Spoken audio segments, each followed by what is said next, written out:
Supreme court द्वारा हाल ही में VVPAT से हर वोट सत्यापन की मांग वाली अर्जियां खारिज कर दी है, जिसके साथ ही बैलेट से मतदान से जुड़ी याचिकाओं को भी खारिज कर दिया गया है।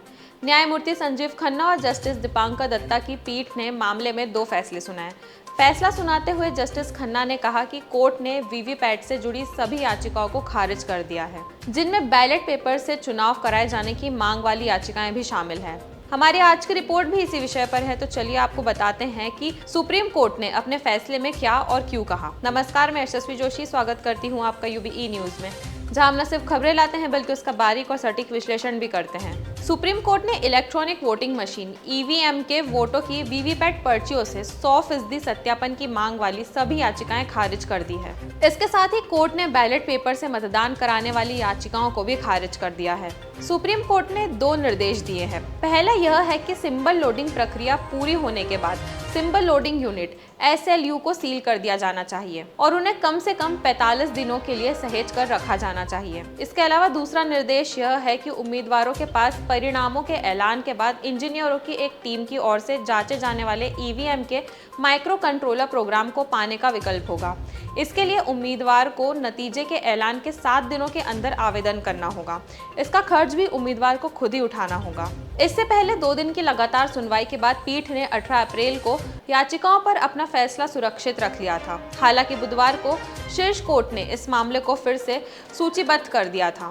तब शीर्ष कोर्ट ने अदालत से चुनाव आयोग से कुछ बातों को लेकर स्पष्टीकरण मांगा था, जिसके बाद अदालत ने अपना फैसला सुरक्षित रख लिया था। अदालत ने कहा कि वह मतदान मशीनों के फायदे पर संदेह करने वालों और मतपत्रों पर वापस जाने की वकालत करने वालों की विचार प्रक्रिया को नहीं बदल सकती। इसके अलावा बुधवार को फैसला सुरक्षित रखते हुए पीठ ने उप चुनाव आयुक्त नितेश व्यास को कोर्ट में बुलाकर 5 मुद्दों पर स्पष्टीकरण मांगा था। कोर्ट ने कहा, हमने EVM के बारे में अक्सर पूछे जाने वाले सवाल यानी FAQ देखे हैं। हम 3-4 चीजों पर स्पष्टीकरण चाहते हैं। हम तथ्यात्मक रूप से गलत नहीं होना चाहते, बल्कि अपने निर्णय में दोहरा सुनिश्चित होना चाहते हैं और इसीलिए यह स्पष्टीकरण मांग रहे हैं। पीठ ने जिन 5 सवालों के जवाब मांगे थे, उनमें यह शामिल था कि क्या EVM में लगे माइक्रो कंट्रोलर रीप्रोग्रामेबल हैं। इस पर व्यास ने कोर्ट को बताया था कि EVM की तीनों यूनिट मतदान, कंट्रोल व वीवीपैट में माइक्रो कंट्रोलर लगे हैं। फिजिकली उन तक नहीं पहुंचा जा सकता, इन्हें एक बार ही प्रोग्राम किया जा सकता है।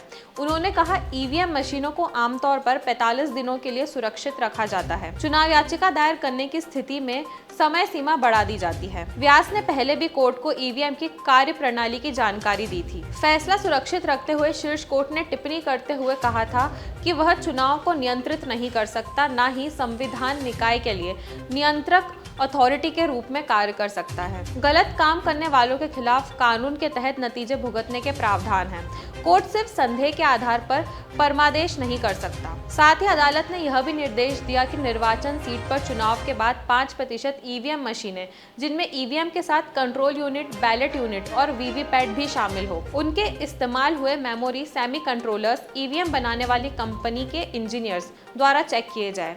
दूसरे और तीसरे नंबर पर रहने वाले उम्मीदवारों की लिखित मांग पर जांच हो सकती है। चुनाव नतीजे घोषित होने के 7 दिनों के भीतर ये मांग की जा सकती है। जांच की मांग करने वाले उम्मीदवार को ही इसकी लागत वहन करनी होगी और अगर EVM में छेड़छाड़ का आरोप सही साबित हुआ तो चुनाव आयोग को उम्मीदवार को लागत के पैसे लौटाने होंगे। तो यह थी हमारी आज की खास रिपोर्ट और आपको ये कैसी लगी, अपने विचार हमसे जरूर साझा करें। वीडियो पसंद आए तो इसे लाइक और शेयर करें, साथ ही चैनल को सब्सक्राइब जरूर करें। यूबीई न्यूज आपके लिए लाता रहेगा देश विदेश से जुड़ी ऐसी खबरें। तब तक के लिए धन्यवाद।